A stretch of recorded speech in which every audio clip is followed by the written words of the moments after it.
Welcome to UTV. నేను MNR. Nellore రాజకీయాల్లో కొత్త రకమైనటువంటి పాలిటిక్స్ని చూస్తున్నాం. ఇన్నేళ్లగా లేనటువంటి ఒక రకమైనటువంటి కొత్త సంస్కృతి, దాడుల సంస్కృతి ఈరోజు నెల్లూరు జిల్లా వాసులందరూ చూశారు. ఒక్కసారిగా షాక్కు గురయ్యారు.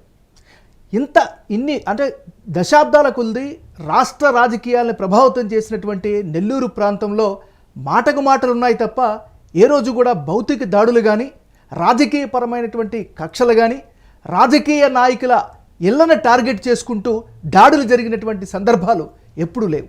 మరి ఇప్పుడే ఎందుకు ఈ విధంగా తయారవుతుంది? దీనిపైనే ఇవాళ చర్చని చేపట్టాం. ముందుగా ఈరోజు వైఎస్ఆర్ కాంగ్రెస్ పార్టీ నాయకుడు, సీనియర్ నాయకుడు ప్రసన్న కుమార్ రెడ్డి ఇంటిపైన దాడికి దారితీసినటువంటి పరిణామాలని, అంశాలని ఒక్కొక్కటిగా కనుక బేరీజు వేసుకుంటే అసలు ఈ గొడవకి కారణం ఎక్కడి నుంచో మనం ఒకసారి ప్రారంభించాలి. ముందుగా ఎమ్మెల్యే వేమిరెడ్డి ప్రశాంతి రెడ్డి చేసినటువంటి వ్యాఖ్యలతో ఈ మొత్తం ఘర్షణ అంతా కూడా స్టార్ట్ అయింది. ముందుగా ఆమె ఏమన్నారో ఒక్కసారి విందాం. ప్రతి ఒక్కటి ఎక్కడ అతను చేయబడితే, ఒక కాంట్రాక్ట్లో చేయబడితే, ఒక రియల్ ఎస్టేట్లో చేయబడితే, ఒక ఇళ్ల స్థలాల దగ్గర మట్టి చేయబడితే, నువ్వు ఎక్కడ చేయబడితే అక్కడ అవినీతి. అతను పీజీ చేసింది అవినీతిలో, నేను నీతి నిజాయితీలో పీజీ చేశాను. అవును, నేను రాజకీయ అజ్ఞాన్నే. ఎందుకంటే నాకు రాజకీయం తెలీదు. రాజకీయం అంటే 60 అడుగులు గుంతలు తవ్వి గ్రావెల్ ఎత్తేసి దాంట్లో 2 పిల్లలు పడి చనిపోయిన దానికి కారణమైన ఒక ఎమ్మెల్యే అంత జ్ఞానం నాకు లేదు. కాబట్టి నేను రాజకీయ అజ్ఞాన్నే. ఇసుక విపరీతంగా తవ్వి ఒక 4-5 నాయకుల్ని పెట్టుకొని మొత్తం కోవూరు కాన్స్టిట్యున్సీని అంతా ధ్వంసం చేసి ఈరోజు ఆ నాయకులందరూ నా దగ్గర ఉన్నారంటే మేము కార్యకర్తల్ని, నాయకుల్ని అత్యంత గౌరవించి నెత్తి మీద పెట్టుకొని చూసుకుంటాం. అదే కార్యకర్తలు నిన్ను సాకలేక నా దగ్గరకు వస్తున్నారు, నీకు అప్పులు ఇవ్వలేక నా దగ్గరకు వస్తున్నారు. కాబట్టి ఈ పర్సంటేజ్లు ప్రసన్న మాట్లాడిన దాని గురించి మీరు అడగడము, నేను మాట్లాడడం కూడా వేస్తే. కాబట్టి వదిలేయండి. ప్రతి ఒక్కటి విన్నాం కదా. ఇది వేమిరెడ్డి ప్రశాంత్ రెడ్డి చేసినటువంటి వ్యాఖ్యలు. దీనిపైన ప్రసన్న కుమార్ రెడ్డి కూడా చాలా ఘాటుగా విమర్శించారు. ఆయన ఏమన్నారో ఆయన మాటల్లో ఒకసారి చూద్దాం.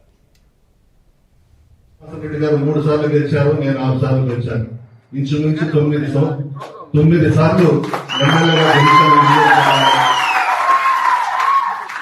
నేను ఒకటే అడుగుతున్నా, సరే నేను పిహెచ్డీలో అవినీతిని నేర్చుకున్నాను, నీదేంది తల్లి? రేణుగుంట దగ్గర మెస్లో పిహెచ్డీ నేర్చుకున్నావు, తిరుపతిలో పిహెచ్డీ నేర్చుకున్నావు, బెంగళూరులో పిహెచ్డీ చేశావు, హైదరాబాద్ లో పిహెచ్డీ చేశావు, మెడ్రాస్ లో పిహెచ్డీ చేశావు, చివరకు మాగుంట లేఅవుట్లో కూడా పిహెచ్డీ నేర్చుకున్నావు. అది ఏంటా పిహెచ్డీ అనేది మీరు అర్థం చేసుకోండి, చాలా పెద్ద కథది. ఆఖరాకి వేమిరెడ్డి ప్రభాకర్ రెడ్డి గారిని బ్లాక్ మెయిల్ చేసి బెదిరించి పెళ్లి చేసుకునేది. ఈమె చరిత్ర ఉమ్మడి రాష్ట్రంలో తెలుసు, విడిపోయిన తర్వాత మన రాష్ట్రంలో తెలుసు, పక్క రాష్ట్రాల్లో కూడా చెప్తారు. కాశీలో, గుజరాత్ సూరత్ లో ఈమె గొప్పతనం అక్కడ కూడా చెప్పుకుంటుంటారు. అవి కూడా వదిలిపెట్టలేదు. అప్పులు చేయింది వరమ్మా, నీ భర్త చేయలేదు అప్పులు. నీ ప్రభాకర్ రెడ్డి నాతో, చలపతితో, రజత్తో చాలా సార్లు చెప్పాడు, డబ్బులు లేవు ప్రసన్న, అప్పులు తెచ్చి పార్టీ కోసం పనిచేస్తా ఉన్నానని చెప్పాడు. అప్పు ఎవరైనా చేయొచ్చమ్మా, కానీ నువ్వు పిహెచ్డీలో చేసినటువంటి ఘనత ఎవ్వరూ చేయలేదు తల్లి. నీ చరిత్రని ప్రసాద్ రెడ్డి గారు అడిగారు, ప్రభాకర్ రెడ్డి గారిని పెళ్లి చేసుకోకముందు నీ చరిత్ర ఏందమ్మా అని అడిగాడు చంద్రబాబు ప్రసాద్ రెడ్డి గారు. ఆ ప్రభాకర్ రెడ్డి కూడా మనసు బాగున్నట్లేదు, మొహం అంతా ఇప్పుడు రికార్డేషన్స్ పడింది. అతన్ని 4 హింసలు పెడుతున్నట్టుంది. అతనికి అర్థమైపోయింది ఎందుకు వచ్చింది కర్మరాయిని, అనవసరంగా గొంతు తెచ్చుకున్నాడు ఆయన ప్రభాకర్ రెడ్డి. అతను బాగలేడు. నేనైతే ప్రభాకర్ రెడ్డికి ఒకటే చెప్తున్నా, ప్రభాకర్ అన్నా నువ్వు నిద్రలో అన్నా సరిపోతావు, బయటన్నా ఎక్కడ దగ్గర నిన్ను లేపేస్తా, జాగ్రత్తగా ఉండు. ఆ రాత్రిలో నిద్రపోయేటప్పుడు నీ దగ్గర 1000 కోట్లు ఆస్తులు ఉన్నాయి, నువ్వు మంచివాడు అని చెప్పి నెల్లూరు జిల్లా అనుకుంటున్నారు, నీకు మంచి తెలివితేటలు ఉన్నాయని అనుకుంటున్నారు. ఆ చేతుల్లో చిక్కుపోయిన ప్రభాకర్ రెడ్డి నువ్వు. ఇది ఇద్దరు నాయకుల మధ్య జరిగినటువంటి సంభాషణ, కౌంటర్, మాటకు మాట. దీని తర్వాత ప్రసన్న కుమార్ రెడ్డి ఇంటికి సంబంధించినటువంటి దాడి జరిగింది. మొత్తం ఇల్లంతటిని కూడా ధ్వంసం చేసేసినటువంటి పరిస్థితి కనిపించింది. ఖరీదైనటువంటి కార్లను కూడా పూర్తిగా ధ్వంసం చేసేశారు. అయితే ఈ దాడికి మాకు ఎటువంటి సంబంధం లేదంటూ కూడా వేమిరెడ్డి కుటుంబం క్లెయిమ్ చేసింది. మరోవైపు ఈ దాడికి పాల్పడినటువంటి వాళ్ళని చట్టపరంగా శిక్షించాల్సిందంటూ వైఎస్ఆర్ కాంగ్రెస్ పార్టీ పెద్ద ఎత్తున దీనికి సంబంధించి ఖండించింది. తర్వాత ప్రభుత్వంలో ఉన్నటువంటి మంత్రులు, అదేవిధంగా పవన్ కళ్యాణ్తో సహా అందరూ కూడా దీనిపైన స్పందించారు. సో ఇది నెల్లూరులో జరిగినటువంటి ఓవరాల్ ఇష్యూ. ఇప్పుడు దీనిపైనే మనం చర్చలోకి వెళ్దాం. ఇవాళ మన చర్చలో పాల్గొన్నారు యూటీవీ CEO శివరాచర్ల గారు, సీనియర్ రాజకీయ విశ్లేషకులు. శివగారు నమస్తే. నమస్తే. సార్, మనం అంటే ఆల్మోస్ట్ అందరికీ కూడా రాజకీయ జ్ఞానం ఉన్న ఎవరికైనా కూడా నెల్లూరు రాజకీయం అనగానే కాస్త హుందాతరమైనటువంటి రాజకీయాలు జరుగుతాయి, కాస్త వేడివేడిగా ఉండొచ్చు. కానీ ఇలాంటి దాడుల సంస్కృతి ఎప్పుడు చూడలేదు. కొత్తగా ఈ దాడులు ఏంటి? సెమినార్ గారు, ఇది ఒక నెల్లూరులోనే కాదు, ఆంధ్రప్రదేశ్లో కూడా ఎక్కడ కూడా ఒక రాజకీయ నాయకుడు ఇంటి మీద పడి ప్రతి వస్తువును ధ్వంసం చేయటం అనేది మొదటిసారి చూస్తున్నాము. ఫ్యాక్షన్ తీవ్రంగా ఉన్న రోజులలో కూడా ప్రత్యర్థులు, అంటే రాయలసీమలో ఉన్న కొన్ని జిల్లాల్లో ప్రత్యర్థులు ఎవరు కూడా ప్రత్యర్థి పార్టీ ఇంటి మీద బాంబు దాడులు జరిగిన సంస్కృతిని కానీ ఇంట్లో చొరబడి ప్రతి వస్తువును కూడా పగలగొట్టిన సంస్కృతి చూడట్లేదు. ఒక విధంగా చెప్పాలంటే ఇలాంటి దాడి ఉమ్మడి రాష్ట్రంలో కానీ ఇప్పుడు ఆంధ్రప్రదేశ్లో కానీ ఇది మొదటిగా చూడాలి. నెల్లూరు వాసులకు ఇది షాకింగ్. ఎందుకంటే నెల్లూరులో అంటే ప్రత్యక్షంగా ఓపెన్గా బహిరంగ తిట్టుకునేది కూడా లేదు, ఎవరు తిట్టుకోరు. ఆనం వివేకానందుడు ఉన్నప్పుడు ఆయన ఏమన్నా అన్నా కానీ అతన్ని ఆనం అందరి మనిషి, అతను పంచలేసాడు ప్రాసలు అనుకుంటారు తప్పితే ఆయన మీద కూడా పెద్ద ఉండేది కాదు అది. ఇది మాత్రం ఈరోజు ఒక లైన్ దాటిపోయింది. దాడులు అనిపోయి ఒక ఇంటిని మొత్తం ఇంట్లో ఉన్న ప్రతి వస్తువును ధ్వంసం చేయటం, ఆయనకున్న మెర్సిడెస్ బెంజ్ కార్ని టిల్ట్ చేయటం, బోర్లా పడేయటం, ఇవన్నీ చూస్తూ ఉన్నప్పుడు ఒక రకంగా ఎక్కడికి పోతుందన్న పరిస్థితి వస్తుంది. అది మనకు ఆంధ్రప్రదేశ్ రాజకీయాలకి ఇది కొత్తగా మొదలవుతుంది ఈ సంస్కృతి. అంటే మీరు చెప్పినట్టుగా ఈ దాడులు ఈ సంస్కృతి స్టార్ట్ అయితే ఈ మధ్యన మాటకు మాట పెరిగిపోతుంది. వ్యక్తిగతంగా కూడా టార్గెట్ చేసుకుంటున్నారు. ఇటువంటి రెండు పార్టీలు, ఏ పార్టీ కూడా తగ్గేది లేదనేటువంటి ఉంటుంది. దీన్ని ఎట్లా చూడాలి మరి రాజకీయాల్లో? ఈ ప్రాసలు పంచులు ఎక్కువ కావడం ప్రధానమైన సమస్య. షార్ప్గా మాట్లాడటము, ఒక్కొక్కళ్ళు ప్రాసల కోసము ఒక్కొక్క విమర్శ. ఇంతకుముందు విమర్శ అంటే విషయమున్న విమర్శలు ఉండేవి, ఎగ్జాక్ట్లీ ఏమన్నా ఉన్నా కానీ ఒక రకంగా ఉండేది. ఇప్పుడు ఏంటంటే ఈ ప్రాసల కోసము అన్ని చెప్పుకొని పోవటం అనేది బాగా సమస్య అయిపోతుంది అనమాట. PhD ఎక్కడ చేసావు అనే దాని దగ్గర నుంచి మొదలుపెట్టినప్పుడు ఈ ప్రాసలతోనే ఎక్కువైపోతూ ఉంది. సోషల్ మీడియా ప్రభావం అనేది సామాన్యుల కంటే కూడా రాజకీయ నాయకుల మీద ఎక్కువైందని అనిపిస్తుంది నాకు. సోషల్ మీడియా ప్రభావం వల్లనో లేక ట్రెండ్ వల్లనో కానీ రాజకీయ నాయకులు కూడా ఒక పరిధి దాటి పదాలు ఉపయోగిస్తున్నారు. ఆ విషయం కనుక పదాలను, తీవ్రమైన పదాలు ఉపయోగిస్తున్నారు. ఆ పదాల తీవ్రత తెలిసి కూడా ఎందుకు ఈ పదాలు అనేది ఆలోచించుకోకుండా ఒక లైన్ గట్టు దాటేసి మాట్లాడుతూ ఉన్నారు. అదే ఇరుపక్షాలకు కూడా రెచ్చగొట్టిన దూరంలోకి వెళ్ళిపోతా ఉంది. ఎగ్జాక్ట్లీ. ఎందుకంటే కీలకంగా ఉన్న నాయకులు, సీనియర్ నాయకులు కాస్త ఏమంటారు దాన్ని, కూల్గా ఉండాల్సిన అవసరం ఉంటుంది. రాజకీయాలు అది దాటిపోయిందని భావించవచ్చా? అంటే గతంలో అంటే అన్నాళ్ళేబ్బా వాడు అనుకుంటాడు ఏముంది అనేది ఒక నేచర్ ఉండేది. ఏ నాయకులకైనా కానీ వాడు విమర్శ చేసినాడులే, వాడి కర్మ వాడికి వద్దని వదిలేసేవాళ్ళు. ఇప్పుడు అలాగే ప్రొవోకేటింగ్ ఉంది, బాగా రెచ్చగొట్టే ధోరణి. ఇరుపక్షాలు లేదు, ఒక పక్షమని కాదు, ఇరుపక్షాల్లో కూడా ప్రొవోకేటింగ్ ధోరణి ఎక్కువైపోతా ఉంది. ఆ ధోరణి కావటం వల్ల దాని పరిణామాలు చాలా తీవ్రంగా వెళ్తూ ఉన్నాయి కనిపించింది. న్యూటన్ల యాక్షన్ రియాక్షన్ ఇవన్నీ వినటానికి బాగుంటుంది కానీ రాజకీయాల్లో గ్రౌండ్లో బాగుండవు. ఇప్పుడు ఎక్కడ ఏది యాక్షన్ ఏది రియాక్షన్ ఎక్కడ తాగుతుంది? రియాక్షన్కి మళ్ళీ రియాక్షనా, మళ్ళీ ఆ రియాక్షన్కి ఇంకో రియాక్షనా, ఏమైనా క్యాస్కేడింగ్ ఎఫెక్టా? ఒక చోట మొదలు ఎక్కడ అంతమవుతుంది? అలా కాదు కదా. అదుపుల మాటలు, నాయకుల మాటలు, నాయకుల విమర్శలకు అదుపులో ఉండటం అనేది ఖచ్చితంగా డెమోక్రసీకి చాలా అవసరం. ఆంధ్రప్రదేశ్ రాజకీయాల్లో కొత్త టర్న్ తీసుకోకముందే దీన్ని ఇరు పార్టీల నాయకులు, ఇరుపక్షాలు కూడా సర్ది చెప్పి ఒక రకమైన ఇంటర్నల్ గైడెన్స్ అనేది అవసరం. వీళ్ళకి మీరు ఎలాంటి విమర్శలకు పాల్పడుతున్నారు, ఎక్కడ పాల్పడుతున్నారు? గతంలో అసెంబ్లీలో చూసాం, తీవ్రమైన విమర్శలు చేసుకోవటం చూసాము. ఒక పరిధి దాటిపోయి ఒకరి శ్రీమతి మీద చేసినప్పుడు వాళ్ళ రియాక్షన్, ఇవన్నీ ఇప్పుడు ఇంకా ప్రత్యక్షంగా మైకులు దొరికితే ఇంకా ఆగేది లేదు, మాట్లాడుతూ ఉన్నారు. ఇప్పుడు దానికి మాకు రియాక్షనరీ అని మేము వేమిరెడ్డి కుటుంబం మాకు సంబంధం లేదని వాళ్ళు చెప్తున్నారు. సో సహజంగానే ఒక విమర్శ జరిగినప్పుడు అతని మీద దాడి జరిగితే ప్రత్యర్థులు చేశారు అనుకోవటం న్యాచురల్గా అనిపించే విషయం. ఎవరు చేశారు ఏందనేది పోలీసులు ఎంక్వైరీ చేయాలి, ఎందుకంటే చాలా పెద్ద ప్రాసెస్ అనుకోండి. కానీ సహజంగా చూసే వాళ్ళకి ఏమనిపిస్తుంది, ప్రత్యర్థి దాడులు అనిపిస్తాయి కదా. సో అది ప్రమాదకరం, చాలా ప్రమాదకరం. ఇది కేవలం వైసీపీకి ప్రసన్నకే కాదు, అధికార పార్టీ టీడీపీ కూడా ప్రమాదం.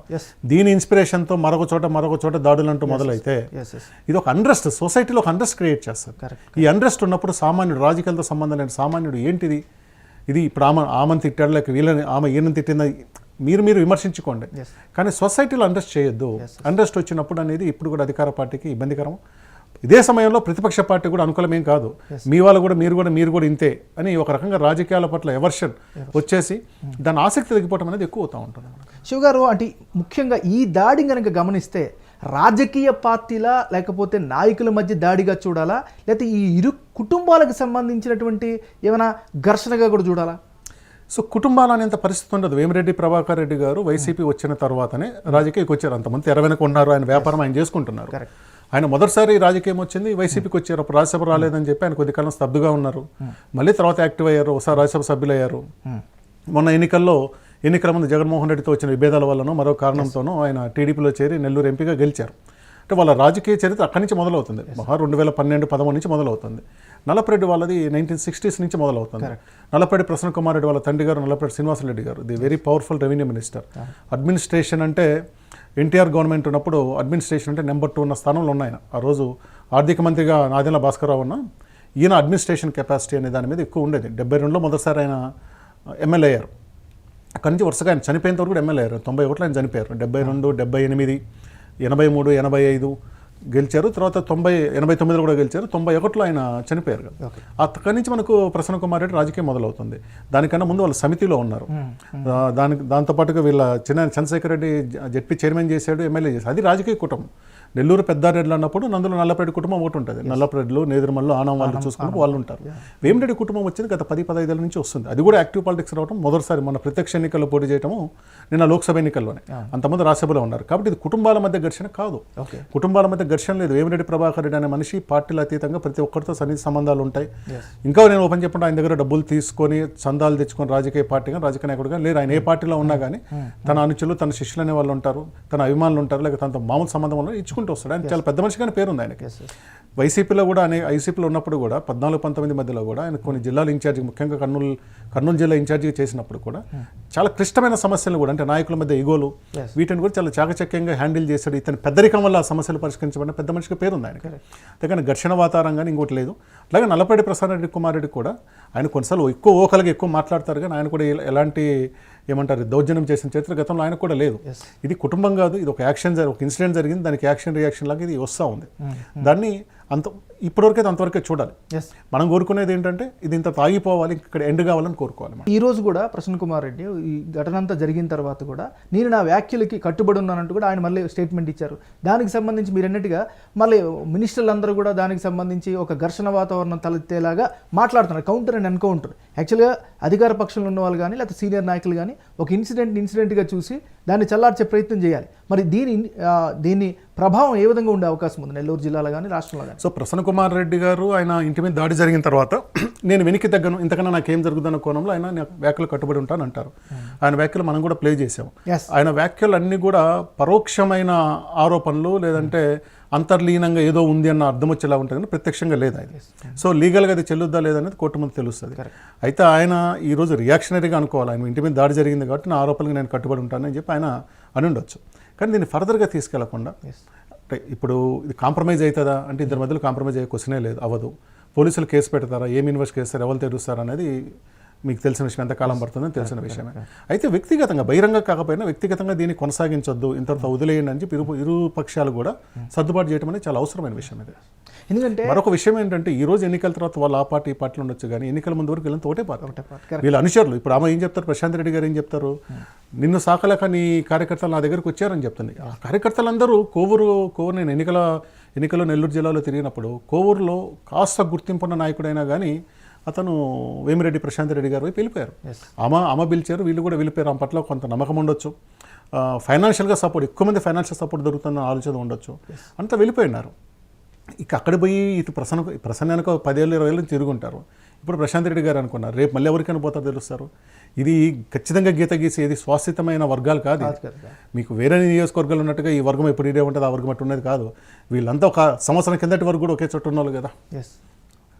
మరి దీనికి మంత్రులు కానీ ముఖ్యమంత్రి స్థాయిలో లేకపోతే డిప్యూటీ ముఖ్యమంత్రి స్థాయిలో వాళ్ళందరూ కౌంటర్స్ ఎట్లా మరి చూడాలి? అధికార పక్ష దాడిని మనం ఎలా చూడాలన్నది కొంచెం సంక్లిష్టమైన విషయం.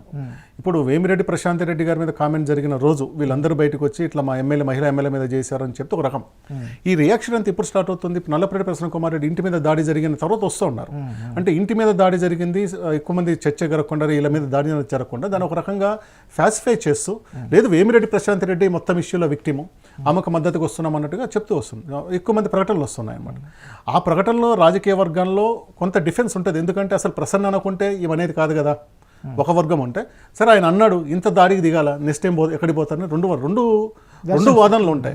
ఎవరు బలంగా తీసుకెళ్ళగలిగితే వాళ్ళ వాదన ఎక్కువ మంది ప్రజలకు పోతుంది. అయితే నేను చెప్పేది ఏమంటే ఎవరి వాదనలు ఎలా ఉన్నా సామాన్యుడు ఆ న్యూట్రల్ ఓటర్ తన సొంత ఆలోచన ఉపయోగించుకుంటాడు, తనకు కావాల్సిన నిర్ణయానికి అతను వస్తాడు. వాళ్ళకి ఎవరికి కూడా ప్రభుత్వం నుంచి కానీ ఎవరి నుంచి అయినా సామాన్యులకు కావాల్సిందంటే ప్రశాంతత, అన్రెస్ట్ ఉండొద్దు, దాడులు ప్రతి దాడులు ఉండొద్దు, ఎవరి పని వాళ్ళు చేసుకునే పరిస్థితి కల్పించుకోవాలి. ఇలాంటి ఘర్షణ వాతాన్ని ఎవరు కూడా కోరుకోరు.